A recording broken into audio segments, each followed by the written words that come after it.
All right. So let's start by taking an overview of Jehoshaphat, the big picture view, if you will.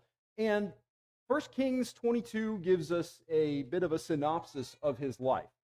Who did I give 1 Kings 22, 41 to 50?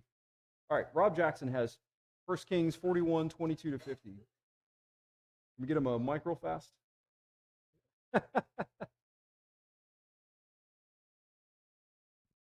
Thank you. And Jehoshaphat, the son of Asa, began his reign over Judah in the 4th year of Ahab, king of Israel. Jehoshaphat was 35 years old when he began to reign, and he reigned 25 years in Jerusalem. His mother's name was Azubah, the daughter of Shihai. He walked in all the ways of Asa his father. He turned not aside from doing it, doing that which was right in the eyes of the Lord. Nevertheless, the high places were not taken away, for the people offered burnt incense yet in the high places. Jehoshaphat made peace with the king of Israel. Now the rest of the acts of Jehoshaphat and his might that he showed, and how he warred, are they not written in the book of the Chronicles of the kings of Judah? And the remnant of the Sodomites, which remained in the days of his father Asa, he took out of the land. And there was then no king in Edom, and the deputy was king.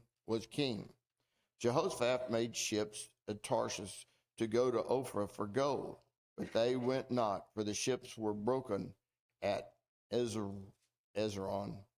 And then said Asa the son of Ahab unto Jehoshaphat, let my servants go with thee, and the servants and go with thy servants in the ships. But Jehoshaphat would not. Jehoshaphat slept with his fathers and was buried with his fathers in the city of David, his father, and Jehoram, his son, reigned in his stead. Okay, so first question we want to look at and think about is a two-parter. So first of all, was Jehoshaphat a good king? And how would we like to define good? What standard are we going to use for whether or not he was a good king? So, was Jehoshaphat a good king? Okay, kind of. What? Elaborate.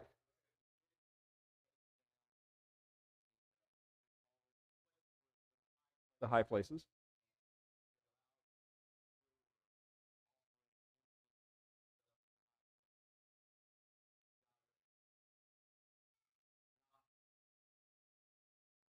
Right. So the people were still worshiping God in a way that God had not authorized and that God did not intend. Jehoshaphat did not take away those high places, although it says he did take away the Asherah and some of the other, and most of the other idol worship he got rid of. So it was just the high places that were left, and the people were sacrificing, in theory, to the Lord on those high places. All right. So he had some good that he did. He didn't fully execute everything, we might say. So maybe he was like the rest of us. He was good and bad, or not bad, but he was good and less good than he could have been, perhaps. He fell short. I want to emphasize in verse 43 something, though. It says, he walked in all the ways of his father Asa. He did not turn away from them, but did what was right in the Lord's sight. So there is that endorsement of King Jehoshaphat. If we think nothing else of the man, that's what verse 43 says about him. And that's true not only at the beginning, but at the end of his life as well. So that's true for the entire span of time that he's king. So in my book, I have to say that Jehoshaphat was a good king and a good man. Like many good kings and good men, he was also imperfect, which we'll see some of as we get a little bit more into his story. But overall, the Bible paints a very positive picture of King Jehoshaphat. So we have to ask ourselves the question then, is it possible, and here's kind of the thought question that we'll be thinking about through as we go think through about King Jehoshaphat, is it possible to serve God, to be considered righteous by God, and still make decisions that are contrary to what God wants? Can we make bad choices but still be right with God? What's that? Okay, Lot did. Yep, righteous Lot.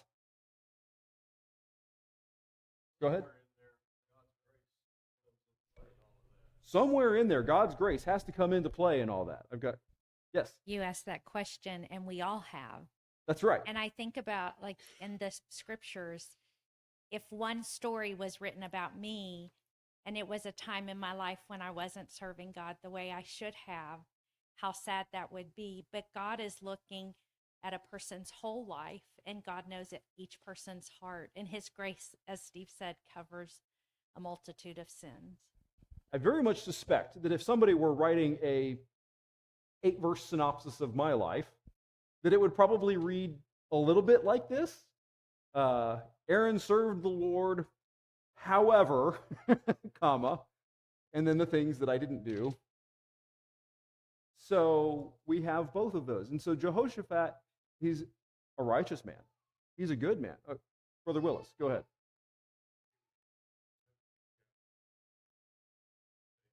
Yes, he's compared to walking in the ways of King David. So, yeah, he's got some ringing endorsements, we might say, from that perspective. And so in verse 43 and 44 it says, however, as we noted, the high places were not taken away. The people still sacrificed and burned incense on the high places. Jehoshaphat also made peace with the king of Israel. I want that second part comes a little bit more into play than the first part did. That was his bigger mistake, was making peace with the king of Israel. And we'll talk a little bit more about that in depth in a minute here. In 1 Kings 15, verses 9 through 14, in the 20th year of Jeroboam, king of Israel, Asa began to reign over Israel. So this is his father. And he reigned 41 years in Jerusalem. His mother's name was Maacah, the daughter of Abishalom. And Asa did what was right in the eyes of the Lord, as David his father had done. He put away the male cult prostitutes out of the land and removed all of the idols that his fathers had made. He also removed Maacah, his mother, from being queen mother because she made an abominable image for Asherah. And Asa cut down her image and burned it at the brook Kidron. But the high places were not taken away. Nevertheless, the heart of Asa was wholly true to the Lord all his days. So Asa had a similar issue to Jehoshaphat, where he didn't enforce worship in certain ways, and neither did Asa, but idolatry was taken away. So, again, we have Asa himself and Jehoshaphat are both of both of them, it is said that they served the Lord with a whole heart, that they didn't turn to the right or the left. Okay, so if it wasn't Asa or Jehoshaphat offering on the high places, who was it?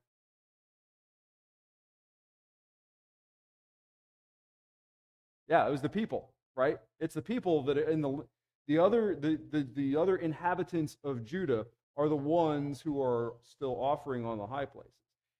And at the end of this class, we'll hit on a verse that talks about that. But to whom were the sacrifices being offered on the high places? It was to God, yeah.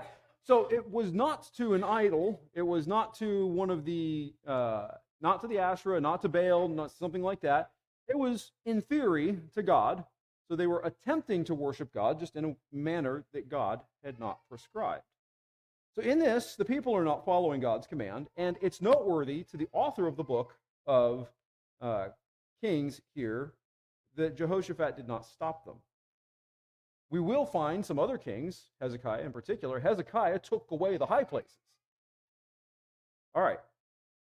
Then we get to another of Jehoshaphat's footnotes in verse 44. Jehoshaphat also made peace with the king of Israel. There's a lot of details in that particular sentence that we'll unpack in a little bit. But that statement is not a commendation. That is not good on you, Jehoshaphat, for making peace with your northern neighbor. That is, this was a mistake. No good.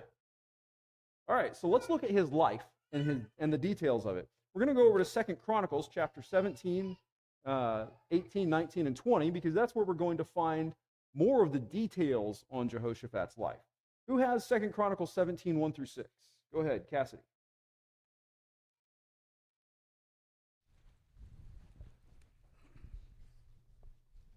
Second Chronicles 17, verses 1 through 6. Jehoshaphat his son reigned in his place and strengthened himself against Israel. He placed forces in all the fortified cities of Judah and set garrisons in the land of Judah and in the cities of Ephraim that Asa his father had captured. The Lord was with Jehoshaphat because he walked in the earlier ways of his father David. He did not seek the Baals, but sought the God of his father and walked in his commandments and not according to the practices of Israel. Therefore the Lord established the kingdom in his hand, and all Judah brought tribute to Jehoshaphat, and he had great riches and honor.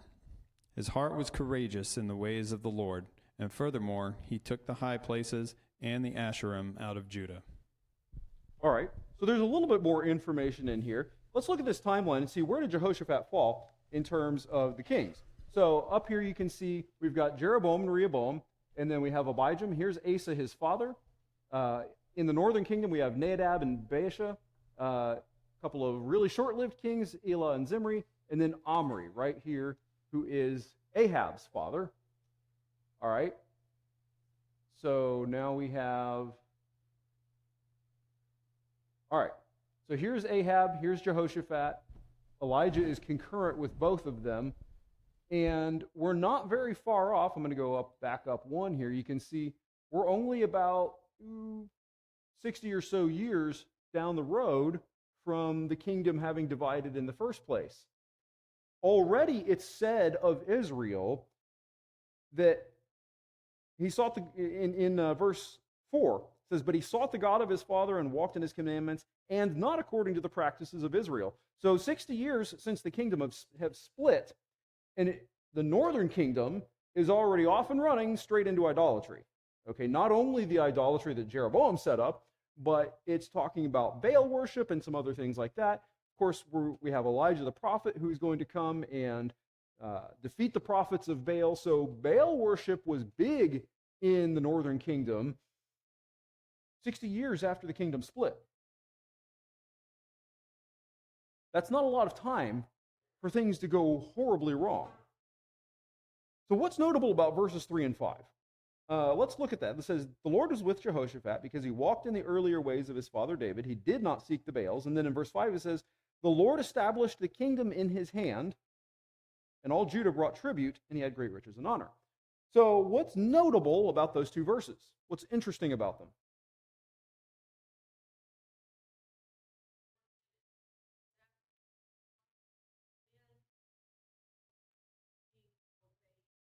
Exactly right. God fulfilled his promise to the kings. He makes the same promise to every single king that he sets up.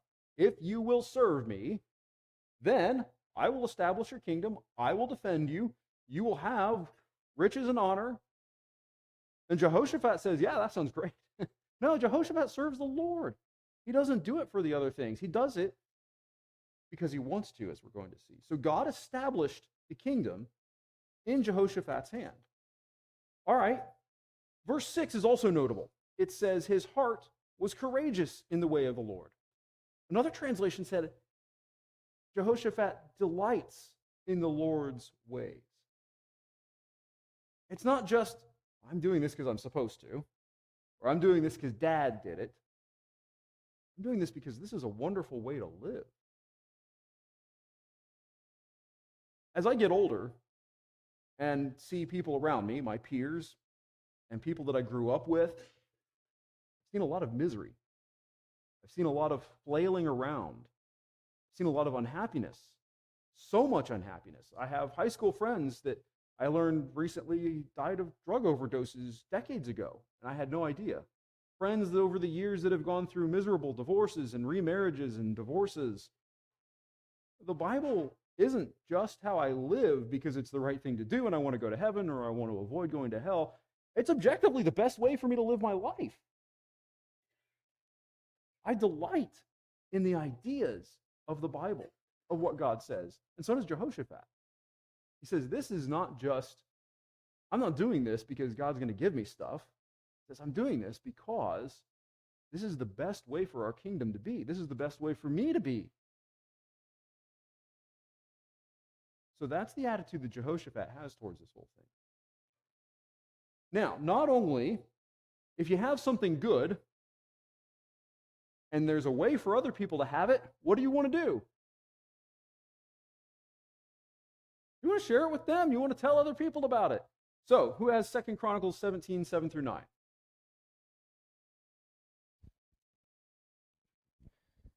7 through 9. In the 3rd year of his reign, he sent his officials, Ben-Hail, Obadiah, Zechariah, Nethanel, and Micaiah, to teach in the cities of Judah, and with them the Levites, Shemaiah, Nethaniah, Zebediah, Asahel, Shemeroth, Jehonathan, Adonijah, Tobijah, and Toba-Adonijah, and with these Levites, the priests Elishama and Jehoram, and they taught in Judah, having the book of the law of the Lord with them. They went about through all the cities of Judah and taught among the people. All right. So, first of all, Jehoshaphat says, hey, this is a great way to live. I'm going to share what I have with other people. So who does he send to teach the people? He sends 3 groups of people. Okay, he sends some officials. Who else? Levites. And last, priests. So we have 3 distinct groups of people. What did they teach from? They taught from the book of the law. They had the book of the Lord with them. Now, why is that notable or significant? It's lost later. That's exactly what I was going for. Yeah, by the time we get to Josiah, the book of the law has been lost. We'll talk about the implications of that and what that does to both the people of Israel and Judah when we get to Josiah. But for now, let's take note. What is Jehoshaphat's goal?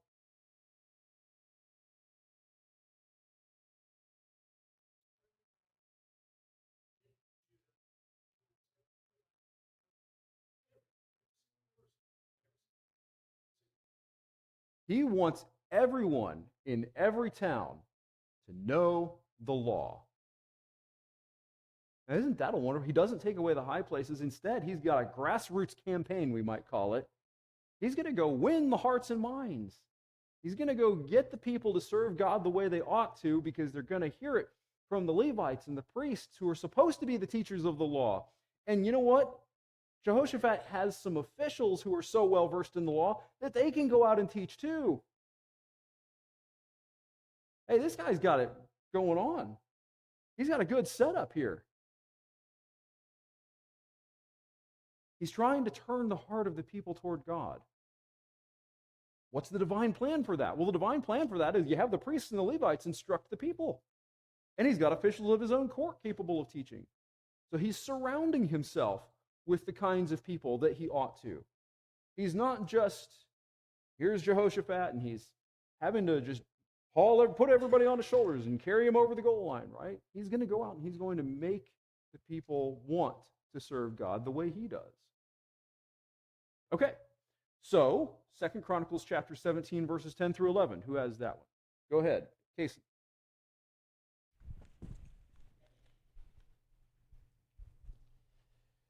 (10 through 11).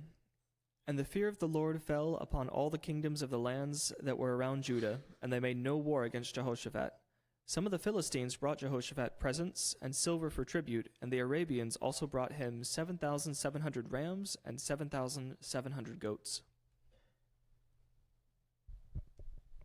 Now, I don't have any significant information on why they brought the goats, or why that number of goats and rams. But it's a lot, right? They're paying tribute to him. What did God do for Jehoshaphat because Jehoshaphat served him? What was that? The other nations feared him. Actually, what's really interesting is it doesn't say they feared Jehoshaphat. Yeah, the dread of the Lord fell on them. Jehoshaphat served God, and God must have been working some way in the land so that other nations recognized and feared God. Now, that's not uncommon for people in this day and time, right? We've had other people that have come to the Jews at various points and said, the fear of God has fallen on these people. That's happened before. When does that usually happen? What's in kind of an earmark of that occurrence?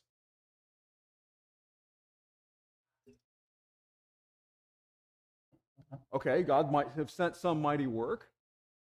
When the people turn back to God, when the people are serving God, dread of God falls on the nations around them. It's a pretty common pattern that we see in this part of Old Testament history. All right. So terror of the Lord. Oh, go ahead, Jim. There's a mic coming if you want to wait. You know, it's interesting. It's exciting to see Jehoshaphat, and you think of Josiah in later years, rediscovering God's plan, essentially, for them.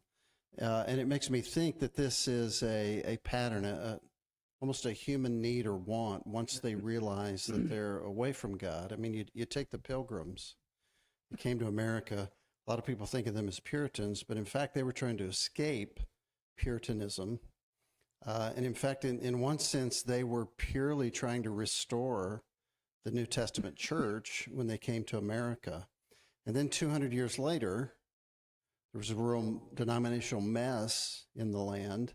And you had another movement of restorationism in the 1820s, 30s, 40s in Middle America. It just feels like this ebb and flow. If we were to track all of history, if we could do that, you kind of see this back and forth, coming back to God, trying to lead the people back to God, things of that nature. So any thoughts or comments on that? There's nothing new under the sun, and history tends to move in circles. Those are my thoughts on that. We do tend to have exactly that kind of thing happen. It's going to show up in Jehoshaphat's time, right? Jehoshaphat makes a couple of bad choices in the middle of his life that have some far-reaching consequences, and so everything falls apart, and it's going to come back around, and somebody else is going to have to put it back together again. Yeah, that's very much a cycle of human history. So God gives Jehoshaphat. Oh, sorry. Go ahead, Mary. Oh, do we have somebody else here too? Okay. Mm-hmm.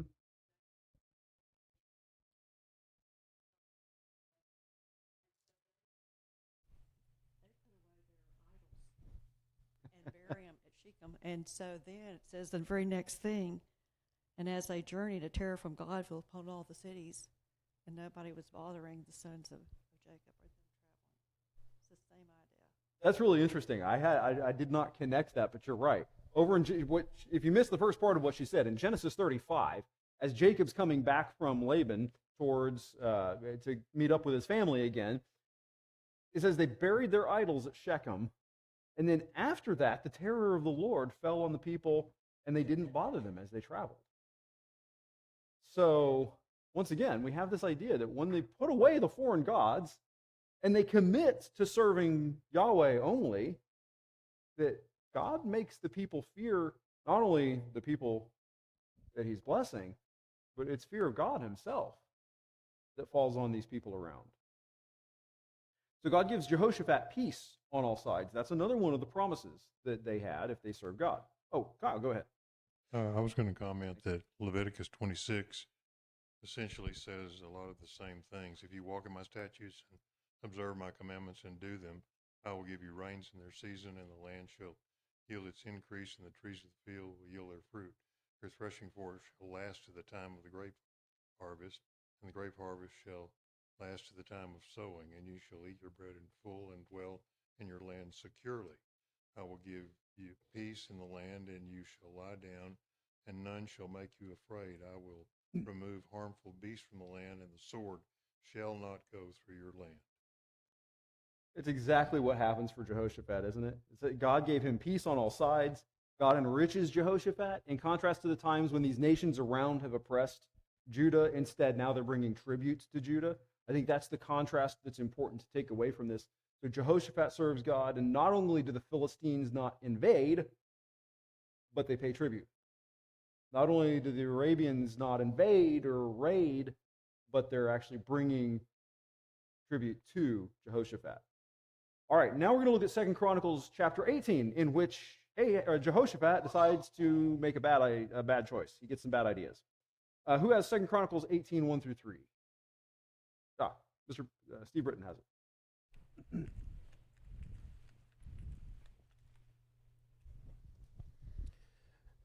Jehoshaphat had riches and honor in abundance, and by the marriage he allied himself with Ahab. After some years he went down to visit Ahab in Samaria, and Ahab killed sheep and oxen in abundance for him, and the people who were with him persuaded him to go up with him to Ramoth Gilead.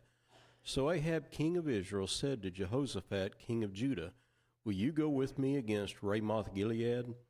And he answered him and said, "I am as you are, and my people as your people. We will be with you in the war." Okay. Now I get Jehoshaphat.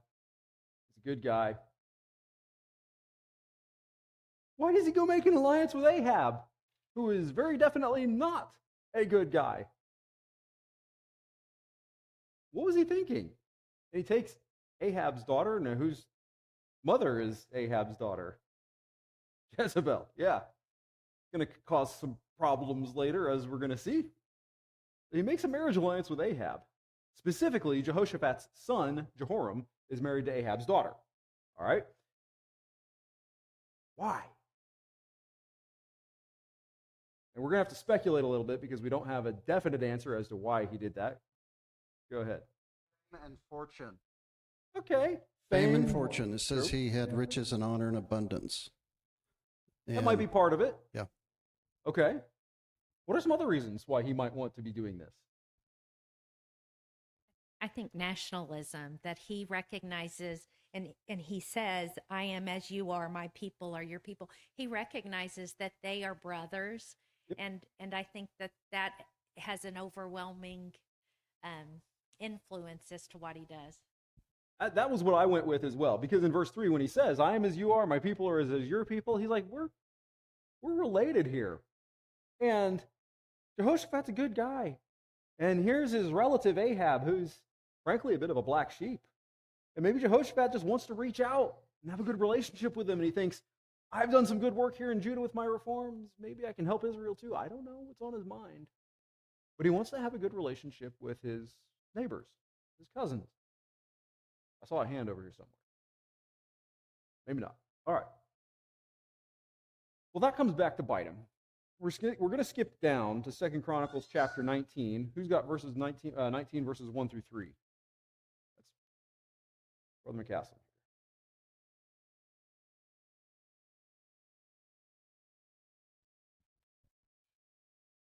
Jehoshaphat, the king of Judah, returned in safety to his house in Jerusalem.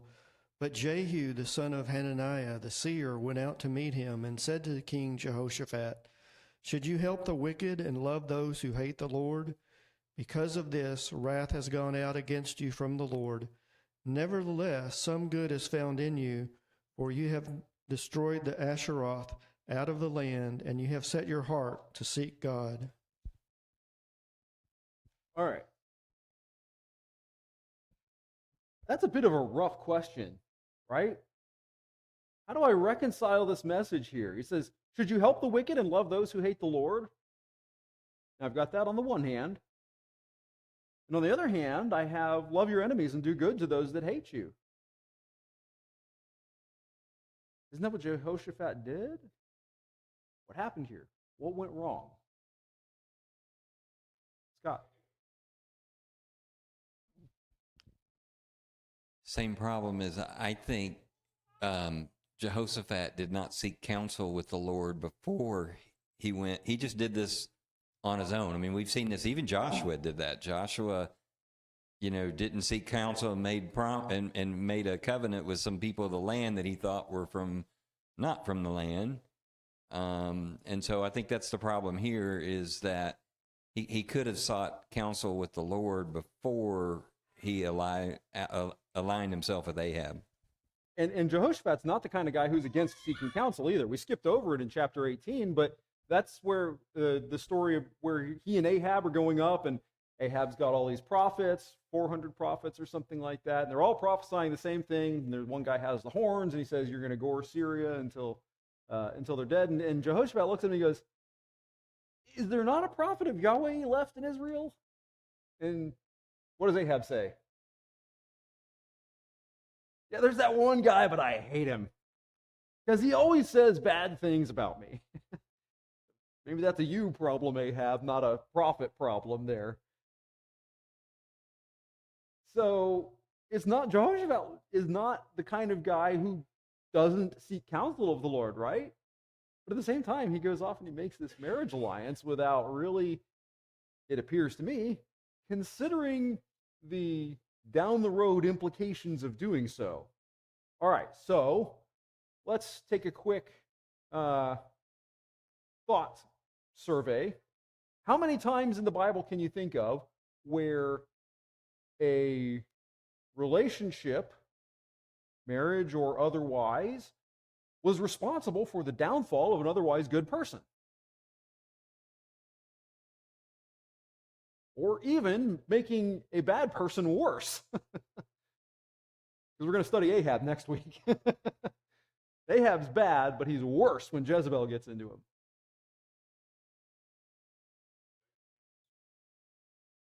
Okay, David with, I don't know if Bathsheba was really all that. You might go for provocative on the roof, but there's some much worse instances than that, right? Or more clear cut. Got a particular judge that had some problem with women, right? Yeah, got Samson and Delilah. What about Solomon? Said Solomon loved many women and they turned his heart from God. So here's Jehoshaphat. He makes a marriage alliance with the daughter of Jezebel. Maybe he didn't learn from history and go look and see what a bad idea that was. Now, what I'm really getting at is be careful who you marry. Be careful who you set your children up in relationships with. Talk to them about these kinds of things because they have far-reaching consequences. Go ahead, Scott. Well, I say he didn't seek counsel with the Lord. I mean, we don't have it recorded, but in a sense, the Lord had already given counsel because in the law and in the scriptures, he told the kings, you're not marrying for political alliances. And then I think of things like, I think of Samson's parents when Samson, saw his future bride and he said, she's good in my eyes, go get her for me. And his parents are like, isn't there somebody among our own that you could pick? I mean, why Jehoshaphat doesn't take his son and say, find a nice girl here in Judah to marry. But it's just political. It is. So in a sense, God had already given counsel on that. And I think it shows you that sometimes, the scripture that's coming to my mind is there's a way that seems right to a man, but its end is the way of death. And I just think that if we don't look to God for our choices, this is what happens. I agree with that, but no argument here. All right, any other comments? If not, we're going to go to, that's it. All right, 2 Chronicles 19, 4 through 11. Who had that reading? That's it. Roger's here.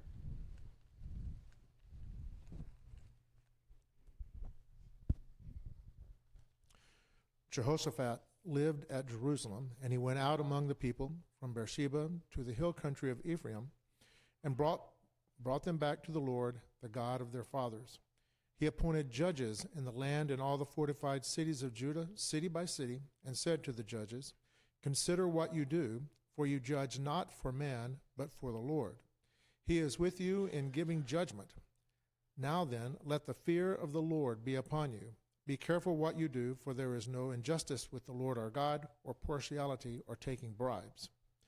Moreover, in Jerusalem, Jehoshaphat appointed certain Levites and priests and heads of families in Israel to give judgment for the Lord and to decide disputed cases.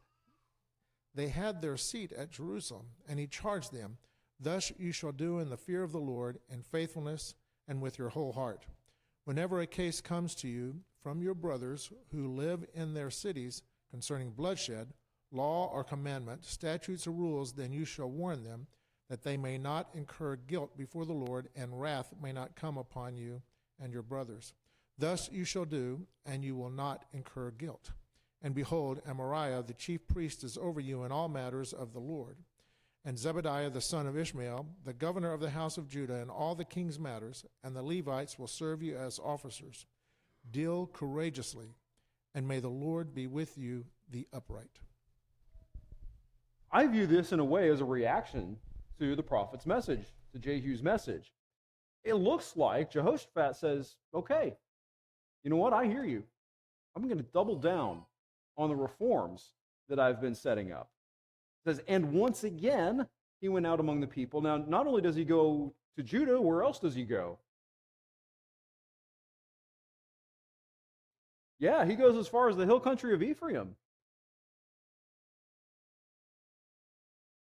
Right? So he travels into Israel to try to start bringing people back to Yahweh. It says he brought them back to the Lord, the God of their fathers. And then, since that's not enough, you can go teach people once, and then as soon as you're gone, something happens, right? Maybe they kind of drift away a little bit. So instead, what does he do? He's going to keep this going. How does he accomplish that? Yep, he appoints judges. He says, you must judge fairly. You can't take bribes. I want you to execute faithfully the position that I've appointed you to. And then he appoints Levites and priests to decide the Lord's will and settle disputes. In the fear of the Lord, with integrity and with a whole heart, you are to warn them so they will not incur guilt before the Lord, and wrath will not come on you and your brothers. So Jehu takes the message to heart, I think. Jehoshaphat takes Jehu's message to heart and attempts to increase his efforts to reform what's going on here in Judah and Jerusalem. I'm very rapidly running out of time, and I really wanted to do chapter 20. I could do an entire class on chapter 20, so maybe I will next time. Chapter 20 is one of the greatest chapters, I think, in the entire Old Testament. In synopsis, the Moabites, the Ammonites, and the Maonites ally to fight against Jehoshaphat. And they have a large army. It's such a large army that he doesn't even bother telling us how many people there are. A lot. Jehoshaphat is afraid. And it says, some men came and told Jehoshaphat, a great multitude is coming against you from Edom, from beyond the sea, and they are at Hazazon Tamar, that is En-Gedi. And Jehoshaphat was afraid and set his face to seek the Lord and proclaimed a fast throughout all Judah. And Judah assembled to seek help from the Lord. From all the cities of Judah, they came to seek the Lord. It's probably the best fear response possible. Something bad is going to happen. And Jehoshaphat says, I am afraid. And it says he resolved to seek the Lord. In verses 5 through 13, Jehoshaphat prays publicly to the Lord. And again, we're running out of time, so I don't have time to go through all of it. But the gist of it is it's a covenant request. It's a covenant-related prayer. He says, I know you rule the kingdoms of the nations. You are our God, and you said if disaster comes on us, we're to cry out because of our distress, and you'll hear and deliver. Now, here are the people, these Moabites and Ammonites. You told us we couldn't invade them and take their land, and here they are coming to try to take our land from us. Will you not judge them? We do not know what to do, but our eyes are on you. This is a very personal chapter for me. After I was laid off last year, as I was going through the process of applying for jobs, interviewing, getting rejected from one company or another for various reasons, the prayer of Jehoshaphat was an encouragement to me. I had no control over whether or not I got hired. I did everything I could.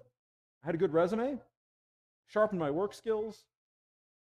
I interviewed countless times. At the end of the day, the hiring decision wasn't in my hands. I was helpless. And this became one of my regular prayers. I want to work. God, you've promised that you take care of your own, and I'm trying, but it's out of my hands. I can't make this better, but you can. I need your help. So Jehoshaphat's prayer means a lot to me. Go ahead, Kyle.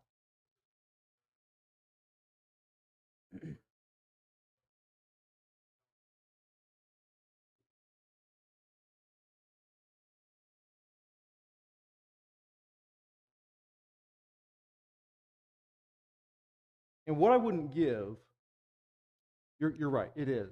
It absolutely is. And what I wouldn't give to be a fly on the wall to see the people's reaction is in verse 13 through 19. It says, all Judah stood before the Lord with their little ones, their wives, and their children, and the Spirit of the Lord came upon Jahaziel, the son of Zechariah. And he said, listen, all Judah and the inhabitants of Jerusalem and King Jehoshaphat, thus says the Lord to you, do not be afraid and do not be dismayed at this great horde, for the battle is not yours but God's. If that sounds familiar, we have a song that we sing, the battle belongs to the Lord. Those words are taken from this chapter. Tomorrow go down against them. They will come up by the ascent of Ziz, and you will find them at the end of the valley, east of the wilderness at Jeruel. You will not need to fight in this battle. Stand firm. Hold your position. And see the salvation of the Lord on your behalf, O Judah and Jerusalem. Do not be afraid, and do not be dismayed. Tomorrow go out against them, and the Lord will be with you. God promised to fight the battles for his people, to the extent that Jehoshaphat and the people of Judah don't so much as have to lift a finger. And this army that has come up against them is annihilated. And the end of that, in verse 20, we see that the people go up singing and praising God. They sing from Psalm 118, give thanks to the Lord for his steadfast love endures forever. They're singing psalms, the same psalms that we sing sometimes. And when they began to sing and praise, the Lord set an ambush against the men of Ammon, Moab, and Mount Seir, who had come against Judah, so that they were routed. They all killed each other. God fought the battle for his people. And the result of that, after they were delivered, if we skip down to verse 29, and the fear of God came on all the kingdoms of the countries when they heard that the Lord had fought against the enemies of Israel. So the realm of Jehoshaphat was quiet, for his God gave him rest all around. God will also give you rest when you are afraid, when you need to turn to him because you don't have agency, because you are helpless. God answers prayers. He answered the prayer of these people because they had set their hearts to seek the Lord. All right. We don't have quite time to get to the last piece where we see the consequences of Jehoshaphat's actions. So we'll get to that next week. But I want to ask real quick, application questions. What can I learn from the reign of King Jehoshaphat? What are some things that we learned from his life?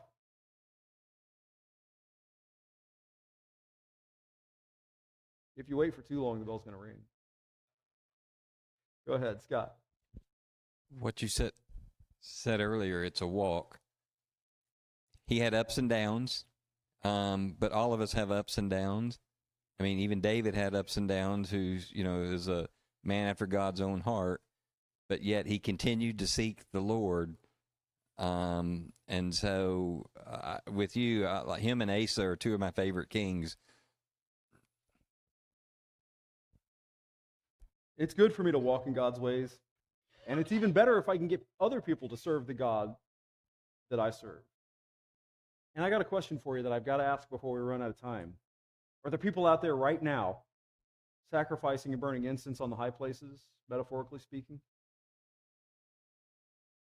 if the historian who wrote the book of Kings and Chronicles were scribing my life or your life, would he say, Aaron served God and walked in his ways and didn't turn away from them?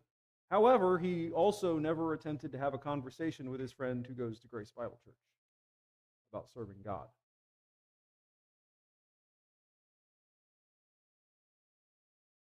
That might be my footnote. I'm out of time. We'll see you all next week. We'll finish Jehoshaphat next week.